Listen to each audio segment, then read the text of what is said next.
ਸਤਿ ਸ਼੍ਰੀ ਅਕਾਲ ਜੀ ਸਾਰਿਆਂ ਨੂੰ। ਅਕਾਊਂਟਿੰਗ ਕੋਰਸ ਦੇ ਇਸ ਬੇਸਿਕਸ ਵੀਡੀਓ ਵਿੱਚ ਤੁਹਾਡਾ ਸਾਰਿਆਂ ਦਾ ਸਵਾਗਤ ਹੈ। ਪਿਛਲੇ ਸੈਸ਼ਨ ਦੇ ਵਿੱਚ ਅਸੀਂ ਸਮਝਿਆ ਸੀ ਕਿ ਅਸੀਂ ਕਿਸ ਤਰ੍ਹਾਂ ਜਰਨਲ ਤੋਂ ਲੈਜਰ ਦੇ ਵਿੱਚ ਪੋਸਟਿੰਗ ਕਰਨੀ ਹੈ। ਅੱਜ ਅਸੀਂ ਉਸੇ ਨੂੰ ਅੱਗੇ ਵਧਾਉਂਦੇ ਹੋਏ ਉਸ ਦੀ ਪ੍ਰੈਕਟਿਸ ਕਰਾਂਗੇ। ਸਾਡੇ ਕੋਲ ਕੁਝ ਟ੍ਰਾਂਜੈਕਸ਼ਨਸ ਗਿਵਨ ਨੇ। ਇਹਨਾਂ ਟ੍ਰਾਂਜੈਕਸ਼ਨਸ ਨੂੰ ਅਸੀਂ ਪਹਿਲਾਂ ਜਰਨਲ ਕਰਾਂਗੇ ਇਸ ਦਾ, ਔਰ ਉਸ ਤੋਂ ਬਾਅਦ ਇਹਨਾਂ ਦੀ ਪੋਸਟਿੰਗ ਜੋ ਹੈ ਉਹ ਲੈਜਰ ਦੇ ਵਿੱਚ ਕਰਾਂਗੇ ਤਾਂ ਜੋ ਤੁਹਾਨੂੰ ਜਿਹੜਾ ਪੂਰਾ ਕੰਸੈਪਟ ਹੈ ਲੈਜਰ ਪੋਸਟਿੰਗ ਦਾ ਉਹ ਸਮਝ ਆ ਜਾਵੇ। ਤਾਂ ਜੋ ਸਾਡੇ ਕੋਲ ਟ੍ਰਾਂਜੈਕਸ਼ਨ ਗਿਵਨ ਹੈ ਉਸ 'ਚ ਲਿਖਿਆ ਹੈ ਕਿ journalize the following transactions and post them in the ledger in the books of Vishal stores. ਤਾਂ ਵਿਸ਼ਾਲ ਸਟੋਰਸ ਦੇ ਅਸੀਂ ਬੁੱਕਸ ਪ੍ਰਪੇਅਰ ਕਰਨੀਆਂ ਨੇ, ਉਹਨਾਂ ਦਾ ਆਪਾਂ ਜਰਨਲ ਬਣਾਉਣਾ ਹੈ ਤੇ ਉਸ ਤੋਂ ਬਾਅਦ ਉਹਦਾ ਲੈਜਰ ਬਣਾਉਣਾ ਹੈ। ਤਾਂ ਸਭ ਤੋਂ ਪਹਿਲਾਂ ਅਸੀਂ ਇੱਕ ਬੁੱਕ ਜਿਹੜੀ ਹੈ ਉਹ ਖੋਲਾਂਗੇ, ਜਿਹੜੀ ਕਿ ਸਾਡੀ ਪਹਿਲੀ ਬੁੱਕ ਹੈ, ਜਿਸ ਨੂੰ ਅਸੀਂ ਡੇ ਬੁੱਕ ਜਾਂ ਜਰਨਲ ਦਾ ਨਾਮ ਦਿੱਤਾ ਸੀ। ਤਾਂ ਇੱਥੇ ਮੈਂ ਇਹਦਾ ਪਰਫਾਰਮਾ ਜਿਹੜਾ ਹੈ ਇੱਕ ਪਾਸੇ ਬਣਾ ਲਿਆ ਹੈ। ਤਾਂ ਇੱਥੇ ਅਸੀਂ ਜਿਹੜੀਆਂ ਨੇ ਇਸ ਦੀਆਂ ਸਾਰੀਆਂ ਟ੍ਰਾਂਜੈਕਸ਼ਨ ਜਿਹੜੀਆਂ ਉਹ ਕਰਨ ਜਾ ਰਹੇ ਹਾਂ। ਤਾਂ ਪਹਿਲੀ ਜੋ ਟ੍ਰਾਂਜੈਕਸ਼ਨ ਹੈ ਉਹ ਹੈ 10/7 ਦੀ ਟ੍ਰਾਂਜੈਕਸ਼ਨ ਹੈ, ਜਿਸ 'ਚ ਲਿਖਿਆ ਹੋਇਆ ਸਾਡੇ ਕੋਲ ਕਿ ਅਸੀਂ ਜੋ ਹੈ ਕੈਸ਼ ਪ੍ਰਾਪਤ ਕੀਤਾ ਹੈ ਫਰੋਮ ਰਾਜ। ਮੈਂ ਇੱਥੇ ਹੁਣ ਪੰਜਾਬੀ ਨਹੀਂ ਲਿਖ ਰਿਹਾ, ਮੈਨੂੰ ਉਮੀਦ ਹੈ ਕਿ ਤੁਹਾਨੂੰ ਇਹ ਟ੍ਰਾਂਜੈਕਸ਼ਨ ਕਰਨ ਤੋਂ ਬਾਅਦ ਹੁਣ ਬੇਸਿਕ ਜਿਹੜੀ ਹੈ ਉਹ ਚੀਜ਼ ਸਮਝ ਆਉਣ ਲੱਗ ਪਈ ਹੋਏਗੀ। ਤਾਂ ਅਸੀਂ ਇਸ ਟ੍ਰਾਂਜੈਕਸ਼ਨ 'ਚ 10/7 ਨੂੰ ਪੈਸੇ ਜੋ ਹੈ ਉਹ ਰਾਜ ਤੋਂ ਪ੍ਰਾਪਤ ਕੀਤੇ ਹੈ। तो साढ़े को जो अकाउंट आया है और कैश आया है जो कि साडा रियल अकाउंट है, और साढ़े को इन है पैसे आए हैं। साढ़े को जो राज है वो परसनल अकाउंट है और वो सानू कौन पैसे दे रहा है, क्योंकि परसन दो ही होएगा, या गिवर या रिसीवर। तो राज पैसे दे रहा है, इस करके राज ते की है गिवर है। तो रियल अकाउंट्स द रूल है debit word comes in, credit word goes out, और परसनल द रूल है debit the receiver, credit the giver. तो इतने साढ़े को जो रूल लगेगा वो इन वाला लगेगा। तो कैश साढ़े को इन है तो असं करा कैश अकाउंट में डेबिट, और जो इतने क्रेडिट वाला रूल है वो राज का लगेगा, क्रेडिट का गिवर, तो राज में असी की करा क्रेडिट करा। तो हम ये एंट्री असी जर्नल के पोस्ट करनी है। असी इतने जावे, इतने जाके इतने सब तो पहले असी 10/7 जो डेट है 23 10/7 23 ਨੂੰ ਅਸੀਂ ਇੱਥੇ ਐਂਟਰੀ ਪੋਸਟ ਕਰਾਂਗੇ ਕੈਸ਼ ਅਕਾਊਂਟ ਡੈਬਿਟ। ਕ੍ਰੈਡਿਟ ਨੂੰ ਅਸੀਂ ਲਿਖਣਾ ਸੀਗਾ 2 ਦੇ ਨਾਲ, ਔਰ ਇੱਥੇ ਗਿਵਰ ਹੈ ਰਾਜ, ਉਹਦੇ ਨਾਲ ਅਸੀਂ ਪਾਵਾਂਗੇ ਰਾਜ। ਨਾਮ ਦੇ ਨਾਲ ਅਸੀਂ ਅਕਾਊਂਟ ਸ਼ਬਦ ਦਾ ਯੂਜ਼ ਨਹੀਂ ਕਰਦੇ। ਇੱਥੇ ਅਸੀਂ ਲੈਜਰ ਫੋਲੀਓ ਦਾ ਨੰਬਰ ਪਾਉਣਾ ਹੈ, ਜਿਹੜੇ ਪੋਲੀਓ 'ਤੇ ਅਸੀਂ ਪੋਸਟਿੰਗ ਕਰਾਂਗੇ। ਲੇਕਿਨ ਫਿਲਹਾਲ ਅਸੀਂ ਜਿਹੜੀ ਅਮਾਊਂਟ ਹੈ ਇੱਥੇ ਉਹ ਪਾਉਣ ਲੱਗੇ ਹਾਂ, ਉਹ ਹੈ ਸਾਡੇ ਕੋਲ 5000 ਰੁਪਏ ਡੈਬਿਟ ਵਾਲੇ ਪਾਸੇ। ये बिल्कुल इसके सामने आएगी, और जो राज वाली है इसके बिल्कुल सामने इतने ले आएगी। तो इस तरीके ਦੇ ਨਾਲ ਇੱਥੇ ਅਸੀਂ ਦੀ ਨਰੇਸ਼ਨ ਜਿਹੜੀ ਹੈ ਉਹ ਦੇਵਾਂਗੇ ਫॉर ਕੈਸ਼ ਰਿਸੀਵਡ ਫਰਮ ਰਾਜ। ਉਹ ਲੈਣ ਤੋਂ ਬਾਅਦ ਇੱਥੇ ਅਸੀਂ ਇਸ ਨੂੰ ਕਲੋਜ਼ ਕਰ ਦਿੱਤਾ। तो मैं ਇੱਥੇ ਲਿਖਿਆ ਨਹੀਂ ਹੈ, ਤੁਸੀਂ ਇਸ ਨੂੰ ਟ੍ਰਾਂਜੈਕਸ਼ਨ ਨੂੰ ਪੂਰਾ ਲਿਖ ਲੈਣਾ ਹੈ। तो कैश अकाउंट डेबिट टू राज। तो इस तरीके ਦੇ ਨਾਲ ਸਾਡੀ ਪਹਿਲੀ ਟ੍ਰਾਂਜੈਕਸ਼ਨ ਜਿਹੜੀ ਹੈ ਉਹ ਇੱਥੇ ਕੰਪਲੀਟ ਹੋ ਗਈ ਹੈ। ਹੁਣ ਅਸੀਂ ਸੈਕੰਡ ਟ੍ਰਾਂਜੈਕਸ਼ਨ 'ਤੇ ਚੱਲਦੇ ਹਾਂ, जो साढ़े को है कैश पेड टू महिंदर। 12/7 में ट्रांजैक्शन हुई है जिस असी पैसे जोड़े महिंदर को दिते हैं। तो इतने भी कैश जो है रियल अकाउंट है, लेकिन इतने कैश साढ़े को जा रहा है क्योंकि असी दिते हैं। इतने महिंदर भी परसनल अकाउंट है, लेकिन इतने वो रिसीवर है। अच्छे इतने पैसे महिंदर दिते हैं, उन्होंने को गए हैं। तो इतने जो रूल लगेगा परसनल तो रियल का ही लगेगा, लेकिन लगेगा कि डेबिट का रिसीवर, क्रेडिट का गिवर वाला। तो इतने रिसीवर है डेबिट महिंदर, और पैसे आउट हुए हैं, क्रेडिट वट गोज आउट, तो कैश जो है वो आउट होया है। तो ये ट्रांजैक्शन असी किस तरह पोस्ट करांगे, तो सब तो पहले असी उत्ते डेट पावांगे 12/7/23 में। इत्थे लिखांगे जो रिसीवर है महिंदर, उसमें असी करांगे डेबिट, और साढ़े को गया जो है टू कैश अकाउंट, कैश साढ़े को गया है उसमें असी करांगे क्रेडिट। अमाउंट साढ़े को है 4000,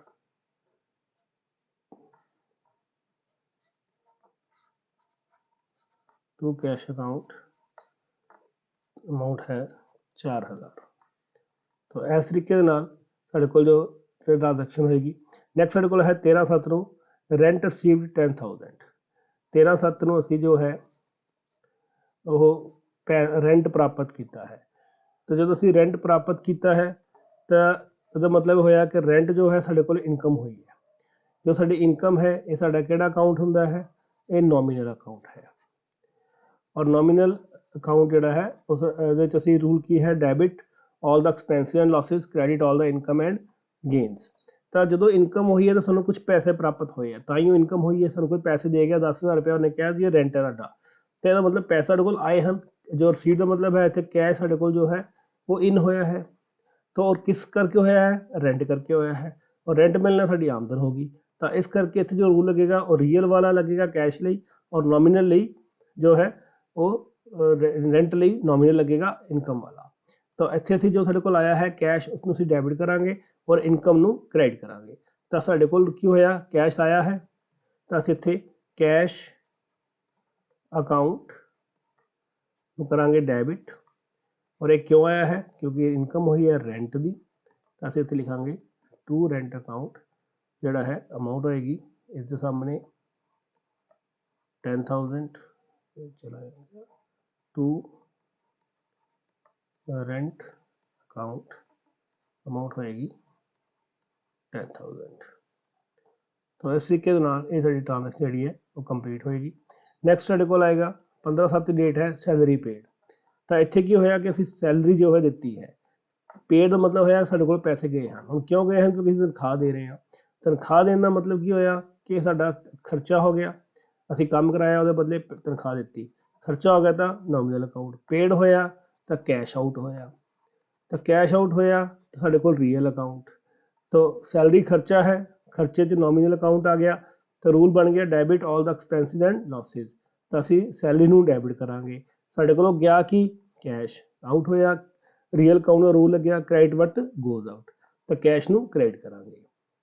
तो किस तरह लिखांगे असीं इत्थे असीं पावांगे डेट 15/7, ऊपर लिखांगे salary account debit to cash account. तो इस तरीके नाल असीं एंट्री पाई, उत्थे साडी अमाउंट जो सीगी वो सीगी 8,000। 8,000 रुपया असीं डेबिट वाले पासे और 8,000 रुपया क्रेडिट वाले पासे जिहड़ा है वो नोट करांगे। हर ट्रांजैक्शन तो बाद असीं फॉर पा के जिहड़ी है उसकी वो लिखनी है नरेशन, जो कि मैं इत्थे नहीं लिखी है टाइम बचाने वास्ते। तुसीं हर क्वेश्चन के बाद इहनूं आदत पाना है और लिखना ही लिखना है। 16/7 नूं असीं बैंक में पैसे जमा कराए हैं 2,000 रुपये। तो इत्थे असीं इसनूं किवें समझांगे, कैश साडे कोलों गया है, असीं कैश जमा कराया है, बैंक ने वो पैसे प्राप्त कर लए हैं। बैंक एक आर्टिफिशियल परसन हो गया है जो कि रिसीवर के तौर पर काम कर रहा है, उसे उसनूं पैसे दिते हैं तो उन्हें रिसीव किए हैं। तो कैश आउट होया, ये साडे कोल रियल अकाउंट वाला रूल लगेगा आउट लई, और रिसीवर लई जो कि आर्टिफिशियल परसन लई पर्सनल अकाउंट का रूल लगेगा डैबिट द रिसीवर, और क्रेडिट लई लगेगा कैश वट गोज आउट। तो इस एंट्री की होएगी, असीं इत्थे पावांगे डेट, और सब तो पहला असीं लिखांगे बैंक, असीं करांगे डैबिट, और साडे कोलों गया की है कैश अकाउंट क्या है, अमाउंट सी इसकी 2,000। तो इस तरीके दे नाल ये सारियां ट्रांजैक्शन असीं जिहड़ियां ने वो बुक कर लिया ने। असीं इत्थे लिखना रह गया, सब तो पहला जो असीं जर्नल शुरू की है तो इत्थे जरूर लिखांगे कि ये जो असीं काम कर रहे हाँ ये जो है ये विशाल स्टोर दे विच काम कर रहे हैं। ठीक है जी, तो ये विशाल स्टोर जो है उसदियां बुक्स बना रहे हैं, ना कि किसी परसन दियां बना रहे हैं। तो विशाल स्टोर की जो ट्रांजैक्शन है वो असीं जर्नलाइज जिहड़ियां ने वो इत्थे कर लिया ने। तो इस तरीके नाल सारियां ट्रांजैक्शन जर्नलाइज हो गई ने, उम्मीद है समझ आ गई होणगियां। ये हुण आपां इन्हां दी लैजर विच पोस्टिंग करन जा रहे हैं। तो लैजर विच पोस्टिंग लई असीं दूसरी बुक खोलांगे जिसनूं असीं नाम दिता है लैजर। मैं इत्थे टाइम बचाने वास्ते लैजर वो बना रखे ने। तो लैजर दे विच असीं बहुत सारे अकाउंट खोलते हैं। सब तो पहला असीं अकाउंट खोलिया है कैश अकाउंट, ये इसकी डेबिट साइड है, इसकी क्रेडिट साइड है। इस असीं डेट पर्टिकुलर और JF जो जर्नल का पे नंबर है वो और अमाउंट, ये साडी डेबिट साइड के 4 खाने ने, और इस तरीके नाल डेट पर्टिकुलर JF अमाउंट साडे क्रेडिट साइड के अमाउंट ने। तो असीं इहदे जर्नल तो लैके इत्थे जिहड़ी है पोस्टिंग करन जा रहे हैं। तो पोस्टिंग करने लई असीं सब तो पहले जर्नल ते वापस आने। तो जर्नल नूं असीं जे पहली ट्रांजैक्शन नूं देखदे हां तो ट्रांजैक्शन 10/7 दी है, जिस च असीं कैश अकाउंट नूं डेबिट कीता है और राज नूं क्रेडिट कीता है। तो असीं की करांगे, असीं इत्थे कैश नूं दे अकाउंट दे विच पोस्टिंग करनी है। तो कैश नूं पहलां डेबिट वाली साइड ते जावांगे, क्योंकि जर्नल दे विच असीं कैश नूं डेबिट कीता है। तो अगर असीं डेबिट कीता है तो असीं इस डेबिट साइड के उपर जावांगे कैश अकाउंट की। ਤਾਂ ਅਸੀਂ ਆ ਕੈਸ਼ ਅਕਾਊਂਟ ਓਪਨ ਕਰ ਲਿਆ ਹੈ। ਇਹ ਲੈਜਰ ਜੋ ਹੈ ਇੱਥੇ ਵੀ ਅਸੀਂ ਲਿਖਣਾ ਹੈ ledger in the books of Vishal ਜੋ ਹੈ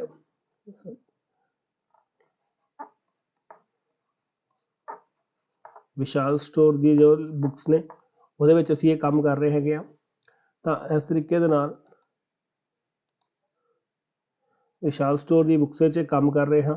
ਤਾਂ ਅਸੀਂ ਇੱਥੇ ਜਦੋਂ ਵਿਸ਼ਾਲ ਸਟੋਰ ਦੀ ਬੁੱਕਸ ਹੈ उसदे च एंट्री पहला कैश अकाउंट पोस्ट करने जा रहे हैं। डेट साढ़े कोल जो सीगी वो सीगी 10/7/23।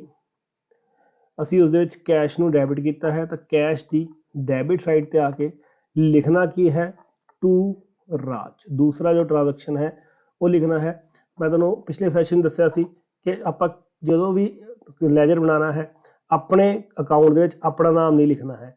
ਇੱਥੇ ਅਸੀਂ ਕੈਸ਼ ਅਕਾਊਂਟ ਬਣਾ ਰਹੇ ਹਾਂ ਤਾਂ ਦੂਜਾ ਜੋ ਟ੍ਰਾਂਜੈਕਸ਼ਨ ਹੋਈ ਹੈ ਉਹ ਨਾਮ ਲਿਖਣਾ ਹੈ। कभी भी कैश अकाउंट च कैश शब्द का वरतों नहीं की जाएगी क्योंकि ये ट्रांजैक्शन पूरी नहीं होगी। इतों सानू एंट्री में इस तरह पढ़ना है कैश अकाउंट डैबिट टू राज। तो जी साइड से असीं लिख रहे हैं उसके उपर साइड असीं जर्नल दे विच डैबिट या क्रेडिट की है।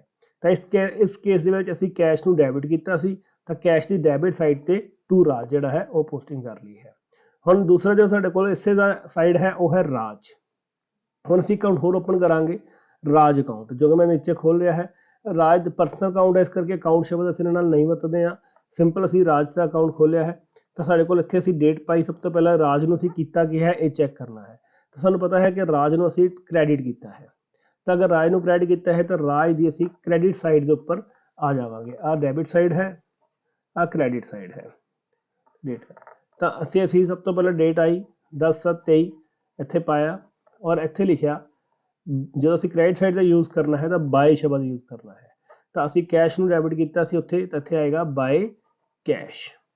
इत्थे फॉलो नंबर पा के इत्थे जिहड़ी अमाउंट असीं पाई सीगी वो असीं इत्थे भी पावांगे। पिछले च रह गई साडे कोल अमाउंट सी 5000 रुपया तो असीं इत्थे पावांगे 5000 रुपया और आही अमाउंट जिहड़ी है वो असीं राज अकाउंट दे विच भी पावांगे 5000 रुपया। तो इस तरीके नाल पहली ट्रांजैक्शन जिहड़ी है दोनों अकाउंट में आ चुकी है कैश विच भी और राज विच भी। सैकेंड ट्रांजैक्शन है महिंदर डैबिट टू कैश। हुण इत्थे असीं 12/7 की ट्रांजैक्शन हुई है महिंदर की तो असीं इत्थे पहला महिंदर अकाउंट खोलांगे। एक तीसरा अकाउंट खोलिया सी उसका नाम दिता महिंदर अकाउंट। तो महिंदर दे विच क्योंकि पर्सनल है इस करके अकाउंट शब्द यूज़ नहीं की तो महिंदर नूं असीं ट्रांजैक्शन च डैबिट किया है। तो महिंदर के किहड़ी साइड ते आवांगे डैबिट साइड ते आवांगे। तो असीं डैबिट साइड ते आए और इत्थे डेट पाई 12/7/23 डेट सीगी और लिखिया इत्थे Mahinder account debit to cash entry सी तो इत्थे असीं पाया टू कैश और अमाउंट सी इत्थे 4000 रुपए। तो महिंदर नूं असीं ट्रांजैक्शन च डैबिट किया सी तो उहदी डैबिट साइड ते दूसरा नाम। अस महिंदर अकाउंट च असीं महिंदर शब्द किते नहीं वरतांगे हमेशा दूजा ही आएगा। ट्रांजैक्शन नूं पढ़ांगे किवें महिंदर डैबिट टू कैश। तो हुण नैक्सट कैश अकाउंट साडे कोल आया है तो असीं वापस चलांगे कैश अकाउंट दे विच। तो कैश नूं इस ट्रांजैक्शन च क्रेडिट किया है तो क्रेडिट साइड ते असीं इत्थे डेट पावांगे 12/7 और इत्थे क्योंकि असीं जो क्रेडिट साइड ते लिखना है तो शब्द यूज़ करना है बाय और डैबिट किहनूं कीता सी महिंदर नूं तो इत्थे आएगा बाय महिंदर अमाउंट आएगा 4000। तो इस तरीके दे नाल ये ट्रांजैक्शन पूरी हो गई है। इसनूं पढ़ांगे किवें बाय महिंदर का मतलब है महिंदर डैबिट है Mahinder account debit to cash cash वो है वो क्रेडिट है। तो इस तरीके नाल ट्रांजैक्शन पूरी हुई है। जिस अकाउंट पोस्ट कर रहे हैं उन्होंने चैक करना है कि जर्नल दे विच डैबिट किया है या क्रेडिट किया है। तो इस तरीके नाल साडी दूसरी ट्रांजैक्शन कंप्लीट हो गई है। तीसरी ट्रांजैक्शन कोल है cash account debit to rent. तो 13/7 नूं कैश अकाउंट डैबिट तो फिर असीं कैश अकाउंट च हैगे आ। कैश अकाउंट की इस साइड पर आ गए असीं लिखांगे 13/7 और क्योंकि इत्थे डैबिट किया है तो इस साइड पर लिखांगे टू काहदे लई कीता है रेंट लई to rent.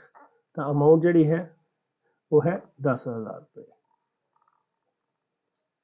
13/7 to rent amount है 10,000 रुपये। तो इस तरीके ये एंट्री पोस्ट हुई cash account debit to rent.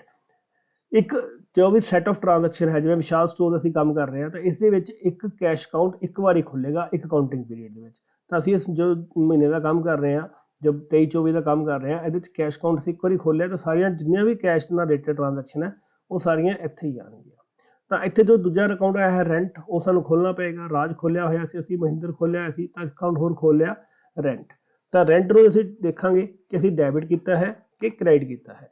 ਤਾਂ ਰੈਂਟ ਨੂੰ ਅਸੀਂ ਕ੍ਰੈਡਿਟ ਕੀਤਾ ਹੈ, ਤਾਂ ਅਸੀਂ ਰੈਂਟ ਦੀ ਕ੍ਰੈਡਿਟ ਸਾਈਡ ਦੇ ਉੱਪਰ ਡੇਟ ਪਾਵਾਂਗੇ ਔਰ ਇੱਥੇ ਲਿਖਾਂਗੇ ਬਾਏ, ਕਿਉਂਕਿ ਕ੍ਰੈਡਿਟ ਸਾਈਡ ਲਿਖਣ ਲਈ ਬਾਏ ਸ਼ਬਦ ਯੂਜ਼ ਕਰਨਾ ਹੈ। ਔਰ ਜਿਸ ਚੀਜ਼ ਨੂੰ ਡੈਬਿਟ ਕੀਤਾ ਸੀ ਕੈਸ਼, ਉਹ ਅਮਾਊਂਟ ਇੱਥੇ ਲਿਖਾਂਗੇ 10,000। ਤਾਂ ਇਸ ਤਰੀਕੇ ਨਾਲ ਇਹ ਟ੍ਰਾਂਜੈਕਸ਼ਨ ਪੂਰੀ ਹੋ ਗਈ ਹੈ। ਰੈਂਟ ਕ੍ਰੈਡਿਟ ਹੋਇਆ ਹੈ, ਕੈਸ਼ ਨੂੰ ਡੈਬਿਟ ਕੀਤਾ ਸੀ, ਤਾਂ ਇਹ ਐਂਟਰੀ ਦੋਨੋਂ ਅਕਾਊਂਟ ਦੇ ਵਿੱਚ ਆ ਚੁੱਕੀ ਹੈ। ਨੈਕਸਟ ਆ ਗਿਆ ਸਾਡੇ ਕੋਲ salary account debit to cash. ਤਾਂ ਸੈਲਰੀ ਅਕਾਊਂਟ ਨੂੰ ਅਸੀਂ ਡੈਬਿਟ ਕੀਤਾ ਹੈ, ਕੈਸ਼ ਨੂੰ ਕ੍ਰੈਡਿਟ ਕੀਤਾ ਹੈ। ਤਾਂ ਸੈਲਰੀ ਅਕਾਊਂਟ ਅਸੀਂ ਨਹੀਂ ਖੋਲ੍ਹਿਆ ਹੈ, ਤਾਂ ਨਵਾਂ ਇੱਕ ਹੋਰ ਅਕਾਊਂਟ ਖੋਲ੍ਹ ਲਵਾਂਗੇ। ਨੀਚੇ ਅਸੀਂ ਖੋਲ੍ਹਿਆ ਹੋਇਆ ਹੈ ਸੈਲਰੀ ਅਕਾਊਂਟ, ਇਹਨੂੰ ਅਸੀਂ ਕਰਾਂਗੇ ਡੈਬਿਟ, ਕਿਉਂਕਿ ਸੈਲਰੀ ਨੂੰ ਅਸੀਂ ਟ੍ਰਾਂਜੈਕਸ਼ਨ 'ਚ ਡੈਬਿਟ ਕੀਤਾ ਹੈ। ਤਾਂ ਇਸ ਦੀ ਡੈਬਿਟ ਸਾਈਡ 'ਤੇ ਡੇਟ ਪਾਵਾਂਗੇ ਔਰ ਇੱਥੇ ਲਿਖਾਂਗੇ ਟੂ ਕੈਸ਼। ਸੈਲਰੀ ਦੇ ਵਿੱਚ ਸੈਲਰੀ ਸ਼ਬਦ ਨਹੀਂ ਆਏਗਾ ਔਰ ਜਿੰਨਾ ਵੀ ਆਏਗਾ ਸਾਰਾ ਇੱਥੇ ਅਸੀਂ ਅਮਾਊਂਟ ਜਿਹੜੀ ਹੈ ਉਹ ਇੱਥੇ 8,000 ਰੁਪਏ ਨਾਲ ਪੋਸਟ ਕਰ ਦੇਵਾਂਗੇ। ਤਾਂ ਇਸ ਤਰੀਕੇ ਨਾਲ ਸੈਲਰੀ ਅਕਾਊਂਟ ਨੂੰ ਡੈਬਿਟ ਕੀਤਾ ਔਰ ਕੈਸ਼ ਨੂੰ ਕ੍ਰੈਡਿਟ ਕੀਤਾ ਸੀ। ਤਾਂ ਹੁਣ ਅਸੀਂ ਕੈਸ਼ ਦੇ ਅਕਾਊਂਟ 'ਚ ਜਾ ਰਹੇ ਹਾਂ। ਤਾਂ ਕੈਸ਼ ਦੇ ਅਕਾਊਂਟ 'ਚ ਵਾਪਸ ਗਏ, ਤਾਂ ਕੈਸ਼ ਅਕਾਊਂਟ ਦੇ ਵਿੱਚ ਅਸੀਂ ਇੱਥੇ 14/7 ਨੂੰ ਕ੍ਰੈਡਿਟ ਸਾਈਡ 'ਤੇ, ਕਿਉਂਕਿ ਕੈਸ਼ ਨੂੰ ਅਸੀਂ ਕ੍ਰੈਡਿਟ ਕੀਤਾ ਸੀ ਟ੍ਰਾਂਜੈਕਸ਼ਨ ਦੇ ਵਿੱਚ, ਤਾਂ ਅਸੀਂ 14/7 ਨੂੰ ਅਸੀਂ ਟ੍ਰਾਂਜੈਕਸ਼ਨ ਜਿਹੜੀ ਹੈ ਉਹ ਪਾਵਾਂਗੇ ਬਾਏ ਔਰ ਡੈਬਿਟ ਅਸੀਂ ਲਿਖਿਆ ਸੈਲਰੀ, ਜੋ ਦੂਸਰਾ ਨਾਮ ਲਿਖਿਆ ਸੀ ਅਸੀਂ ਇੱਥੇ ਉਹ ਪਾ ਦੇਵਾਂਗੇ। ਅਮਾਊਂਟ ਅਸੀਂ ਪਾਵਾਂਗੇ 8,000 ਰੁਪਇਆ। ਤਾਂ ਇਸ ਤਰੀਕੇ ਦੇ ਨਾਲ ਇਹ ਜਿਹੜੀ ਹੈ ਸਾਡੇ ਕੋਲ ਟ੍ਰਾਂਜੈਕਸ਼ਨ ਕੰਪਲੀਟ ਹੋ ਗਈ ਹੈ। ਨੈਕਸਟ ਟ੍ਰਾਂਜੈਕਸ਼ਨ ਦੇ ਮੂਵ ਕਰਦੇ ਹਾਂ। ਤਾਂ ਉਹਦੇ 'ਚ ਆ ਗਿਆ ਸਾਡੇ ਕੋਲ 16/7 ਨੂੰ, ਇਹ ਡੇਟ 15/7 ਸੀ, ਸੌਰੀ ਮੈਂ 14 ਪਾ ਦਿੱਤੀ, ਕੋਈ ਗੱਲ ਨਹੀਂ, ਤੁਸੀਂ ਡੇਟ ਠੀਕ ਕਰ ਲਾਂਗੇ ਆਪਾਂ। ਤਾਂ 16/7 ਨੂੰ ਬੈਂਕ ਨੂੰ ਅਸੀਂ ਡੈਬਿਟ ਕੀਤਾ ਹੈ ਔਰ ਕੈਸ਼ ਨੂੰ ਅਸੀਂ ਕ੍ਰੈਡਿਟ ਕੀਤਾ ਹੈ। ਤਾਂ ਬੈਂਕ ਜੋ ਹੈ ਉਹ ਡੈਬਿਟ ਹੋਇਆ ਹੈ, ਤਾਂ ਬੈਂਕ ਨੂੰ ਅਕਾਊਂਟ ਇੱਕ ਨਵਾਂ ਅਕਾਊਂਟ ਖੋਲ੍ਹਣਾ ਪਏਗਾ, ਅਸੀਂ ਖੋਲ੍ਹਿਆ ਨਹੀਂ ਹਜੇ ਤੱਕ। ਤਾਂ ਬੈਂਕ ਅਕਾਊਂਟ ਵਿੱਚ ਆ ਗਏ ਹਾਂ ਅਸੀਂ ਔਰ ਇਸ ਨੂੰ ਅਸੀਂ ਡੈਬਿਟ ਕੀਤਾ ਹੈ, ਤਾਂ ਇਸ ਦੀ ਡੈਬਿਟ ਸਾਈਡ 'ਤੇ ਆ ਜਾਵਾਂਗੇ। ਆਹ ਡੈਬਿਟ ਸਾਈਡ ਹੈ, ਕ੍ਰੈਡਿਟ ਸਾਈਡ ਹੈ। ਤਾਂ ਇੱਥੇ ਅਸੀਂ ਡੇਟ ਪਾਵਾਂਗੇ 16/7 ਔਰ ਇੱਥੇ ਅਸੀਂ ਲਿਖਾਂਗੇ bank account debit to cash. Cash ਨੂੰ ਇੱਥੇ ਲਿਖਿਆ ਜਾਏਗਾ। ਕਿੰਨੇ ਪੈਸੇ ਜਮ੍ਹਾਂ ਕਰਾਏ ਨੇ? 2,000 ਰੁਪਏ ਜਮ੍ਹਾਂ ਕਰਾਏ ਸੀ ਅਸੀਂ, ਤਾਂ 2,000 ਰੁਪਏ ਇੱਥੇ ਪਾ ਦਿੱਤੇ ਜਾਣਗੇ। ਬਹੁਤ ਸਿੰਪਲ, ਜਿਸ ਚੀਜ਼ ਟ੍ਰਾਂਜੈਕਸ਼ਨ ਨੂੰ ਅਸੀਂ ਚੈੱਕ ਕਰਨਾ ਹੈ, ਜਿਹੜੇ ਅਕਾਊਂਟ ਨੂੰ ਡੈਬਿਟ ਕੀਤਾ ਹੈ ਉਸੇ ਡੈਬਿਟ ਸਾਈਡ 'ਤੇ ਆ ਕੇ ਪੋਸਟ ਕਰਨਾ ਹੈ, ਜਿਸ ਅਕਾਊਂਟ ਨੂੰ ਕ੍ਰੈਡਿਟ ਕੀਤਾ ਹੈ ਉਸ ਅਕਾਊਂਟ ਦੀ ਕ੍ਰੈਡਿਟ ਸਾਈਡ 'ਤੇ ਪੋਸਟ ਕਰਨਾ ਹੈ। ਪਰ ਜਿੰਨੀਆਂ ਵੀ ਸਾਡੇ ਕੋਲ ਟ੍ਰਾਂਜੈਕਸ਼ਨ ਹੈ ਸਾਰੇ ਅਕਾਊਂਟ 'ਚ ਅਸੀਂ ਪੋਸਟ ਕਰਨਾ ਹੈ। ਇਹ ਨਹੀਂ ਹੈ ਕਿ ਅਸੀਂ ਇੱਕ ਪਾਸੇ ਪੋਸਟ ਕਰੀਏ, ਅਸੀਂ ਇਕੱਲੇ ਕੈਸ਼ ਅਕਾਊਂਟ 'ਚ ਪੋਸਟ ਕੀਤਾ ਤੇ ਦੂਜੇ ਅਕਾਊਂਟ 'ਚ ਨਹੀਂ ਕੀਤਾ, ਤਾਂ ਫਿਰ ਉਹ ਗਲਤ ਹੋ ਜਾਏਗਾ। ਅਸੀਂ ਦੋਨੋਂ ਅਕਾਊਂਟ 'ਚ ਪੋਸਟ ਕਰਨਾ ਹੈ। ਅਸੀਂ ਬੈਂਕ ਨੂੰ ਹੁਣ ਅਸੀਂ ਡੈਬਿਟ ਕੀਤਾ ਹੈ ਤਾਂ ਟੂ ਕੈਸ਼ ਕੀਤਾ ਹੈ, ਤਾਂ ਨਾਲ ਦੀ ਨਾਲ ਅਸੀਂ ਵਾਪਸ ਕੈਸ਼ ਅਕਾਊਂਟ ਦੇ ਵਿੱਚ ਵੀ ਜਾਵਾਂਗੇ ਔਰ ਕੈਸ਼ ਨੂੰ ਕਿਉਂਕਿ ਕ੍ਰੈਡਿਟ ਕੀਤਾ ਹੈ ਤਾਂ ਕੈਸ਼ ਦੀ ਕ੍ਰੈਡਿਟ ਸਾਈਡ 'ਤੇ ਆ ਕੇ ਅਸੀਂ ਇੱਥੇ ਜਿਹੜਾ ਹੈ ਉਹ ਅਮਾਊਂਟ ਲਿਖਾਂਗੇ 16/7 ਔਰ ਕਿਉਂਕਿ ਇੱਧਰ ਲਿਖਣਾ ਹੈ ਤਾਂ ਬਾਏ ਸ਼ਬਦ ਯੂਜ਼ ਕਰਾਂਗੇ ਔਰ ਲਿਖਾਂਗੇ ਬੈਂਕ ਔਰ 2,000 ਰੁਪਏ ਇੱਥੇ ਅਸੀਂ ਡਿਪੋਜ਼ਿਟ ਲਈ ਰੱਖ ਦੇਵਾਂਗੇ। ਤਾਂ ਇਸ ਤਰੀਕੇ ਦੇ ਨਾਲ ਸਾਰੀਆਂ ਟ੍ਰਾਂਜੈਕਸ਼ਨ ਜਿਹੜੀਆਂ ਨੇ ਉਹ ਪੂਰੀਆਂ ਹੋ ਗਈਆਂ ਨੇ। ਕੈਸ਼ ਅਕਾਊਂਟ ਦੇ ਵਿੱਚ ਇਹ 5 ਟ੍ਰਾਂਜੈਕਸ਼ਨ ਆਈਆਂ ਨੇ, ਬਾਕੀਆਂ ਦੇ ਵਿੱਚ ਇੱਕ ਟ੍ਰਾਂਜੈਕਸ਼ਨ ਆਈ ਹੈ, ਪਰ ਅਸੀਂ ਸਾਰੇ ਅਕਾਊਂਟ ਜਿਹੜੇ ਹੈ ਇਸ ਤਰੀਕੇ ਨਾਲ ਪੋਸਟਿੰਗ ਜਿਹੜੀ ਹੈ ਉਹ ਪੂਰੀ ਕੰਪਲੀਟ ਕਰਨੀ ਹੈ। ਇੱਕ ਰਜਿਸਟਰ ਅਸੀਂ ਲਗਾਇਆ ਸੀ ਲੈਜਰ ਜਿਹਨੂੰ ਕਿਹਾ, ਤਾਂ ਦੋ ਸਾਡੇ ਕੋਲ ਬੁੱਕ ਲੱਗ ਗਈਆਂ, ਇੱਕ ਜਰਨਲ ਤੇ ਇੱਕ ਲੈਜਰ। ਲੈਜਰ ਵਿੱਚ ਬਹੁਤ ਸਾਰੇ ਅਕਾਊਂਟ ਨੇ ਜਿਸ ਤਰ੍ਹਾਂ ਦੇ ਵਿੱਚ ਆਪਾਂ ਇਸ ਤਰ੍ਹਾਂ ਪੋਸਟਿੰਗ ਕਰਨੀ ਹੈ। ਹੁਣ ਕੀ ਕਰਨਾ ਹੈ ਕਿ ਜਦੋਂ ਅਸੀਂ ਹੁਣ ਅਗਲੀ ਵਾਰ ਕੰਮ ਕਰਾਂਗੇ ਇਸ ਨੂੰ, ਤਾਂ ਅਸੀਂ ਵਿੱਚ ਅਸੀਂ ਇੱਕ ਲਾਈਨ ਜਿਹੜੀ ਹੈ ਇਹਦੇ 'ਚ ਹੋਰ ਐਡ ਕਰ ਦੇਣੀ ਹੈ, ਕਿਉਂਕਿ ਇਸ ਦਾ ਆਪਾਂ ਟੋਟਲ ਵੀ ਕਰਨਾ ਹੈ ਔਰ ਇਹਨਾਂ ਨੂੰ ਬੈਲੈਂਸ ਵੀ ਕਰਨਾ ਹੈ। ਲੇਕਿਨ ਇਹ ਟੋਟਲਿੰਗ ਔਰ ਬੈਲੈਂਸਿੰਗ ਕਰਨ ਤੋਂ ਪਹਿਲਾਂ ਅਸੀਂ ਜਿਹੜਾ ਹੈ ਇਸ ਦੇ ਵਿੱਚ ਕੁਝ ਹੋਰ ਵੀ ਜਿਹੜੀਆਂ ਗੱਲਾਂ ਦਾ ਉਹਨਾਂ ਦਾ ਧਿਆਨ ਰੱਖਣਾ ਹੈ, ਉਹਨਾਂ ਨੂੰ ਸਮਝਾਂਗੇ। ਤਾਂ ਇਸ ਲਈ ਤੁਸੀਂ ਇੱਕ ਪ੍ਰੈਕਟਿਸ ਕਰਨੀ ਹੈ। ਮੈਂ ਇੱਕ ਨੀਚੇ ਦੇ ਇੱਕ ਹੋਰ ਕੁਐਸਚਨ ਜਿਹੜਾ ਹੈ ਟ੍ਰਾਂਜੈਕਸ਼ਨ ਦਾ ਤੁਹਾਡਾ ਸੈੱਟ ਜਿਹੜਾ ਹੈ ਉਹ PDF ਬਣਾ ਕੇ ਡਿਸਕ੍ਰਿਪਸ਼ਨ 'ਚ ਲਿੰਕ ਦੇ ਕੇ ਐਡ ਕੀਤਾ ਹੈ। ਤੁਸੀਂ ਇਸ ਨੂੰ ਜਿਹੜਾ ਹੈ ਸੋਲਵ ਕਰਨਾ ਹੈ, ਇਸ ਦੇ ਪ੍ਰੋਪਰ ਜਿਹੜੇ ਜਰਨਲਾਈਜ਼ ਕਰਨਾ ਹੈ ਪਹਿਲਾਂ ਇਸ ਨੂੰ, ਫਿਰ ਉਸਦੇ ਲੈਜਰ ਜਿਹੜੇ ਹੈ ਉਹ ਬਣਾਉਣੇ ਹਨ। ਔਰ ਨੈਕਸਟ ਵੀਡੀਓ ਦੇ ਵਿੱਚ ਆਪਾਂ ਜਿਹੜਾ ਹੈ ਉਸ ਨੂੰ ਡਿਸਕਸ ਕਰਾਂਗੇ ਔਰ ਉਸ ਤੋਂ ਬਾਅਦ ਜਿਹੜਾ ਹੈ ਆਪਾਂ ਅੱਗੇ ਮੂਵ ਕਰਾਂਗੇ। ਤਾਂ ਹਜੇ ਪਹਿਲਾਂ ਇਸ ਦੀ ਹੀ ਪ੍ਰੈਕਟਿਸ ਜਿਹੜੀ ਹੈ ਉਹ ਚੰਗੀ ਤਰ੍ਹਾਂ ਕਰਨੀ ਹੈ। ਜੇ ਤੁਹਾਨੂੰ ਕੋਈ ਡਾਊਟ ਹੈ ਤਾਂ ਤੁਸੀਂ ਜਿਹੜਾ ਹੈ ਕਮੈਂਟ ਬਾਕਸ 'ਚ ਲਿਖ ਸਕਦੇ ਹੋ। ਕੋਈ ਵੀ ਕੁਐਸਚਨ ਹੋਏਗਾ ਤਾਂ ਤੁਹਾਨੂੰ ਸੋਲਵ ਕਰਨ ਦੀ ਕੋਸ਼ਿਸ਼ ਕੀਤੀ ਜਾਏਗੀ। ਇੱਕ ਵਾਰੀ ਫਿਰ ਤੁਹਾਡਾ ਸਾਰਿਆਂ ਦਾ ਬਹੁਤ ਬਹੁਤ ਸ਼ੁਕਰੀਆ। Thank you.